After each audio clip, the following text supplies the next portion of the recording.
Good morning and welcome to this presentation of annotation. We're going to talk about taking notes, highlighting, and annotating in the next few slides. Here's the course competencies that we'll be covering.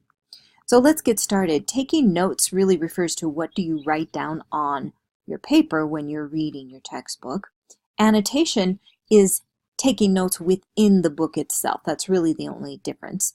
And then highlighting is coloring certain parts of the text, and the question to ask there is, what do you make stand out? So we'll get started. Taking notes. What do you write down on the paper when you're reading? And of course, this is about taking notes with textbooks and not about college lecture notes, which we'll discuss in a later module.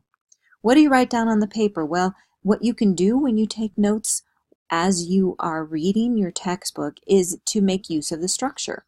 So here's a few examples of people that have done that. You can see this is using color and indentation and letters and numbers. Here's another example. And the use of color can be really helpful in these examples.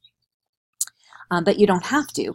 Mainly when you use structure as you take notes, that means that you're indenting the subcategories and you're keeping, you're maybe numbering or bullet pointing the main ideas. Details would go underneath that. And there's several examples. Maybe you use a dash and not a bullet point. But the point is to use a structure to help you determine what's a main idea and what's a detail. What about highlighting? Highlighting, of course, is where you're coloring in part of the text, and the real question to ask is, what do you make stand out? So here are some poor examples of people who have purchased textbooks that have highlighting in them, which seems like it might be a good idea, but it's not a good idea because you need to be the one to determine what's the main point, not someone else. And what if you happen to get a textbook with somebody who wasn't very good at that? You don't really know. Here's an example of somebody who's not really highlighting, or they're just using the marker to kind of tell where they've already journeyed in that book. That doesn't really help them for use later. And this doesn't either. If the highlighting is not selective, it's not helpful. So really that's the point. You need to highlight selectively. So what do you select? Well, you select key terms, you select main ideas, you select supporting details. That's really the point of highlighting. Let's try it. Now you all have a textbook. I want you to turn to page 25 in your textbook and get your highlighter out and get your post-it notes out.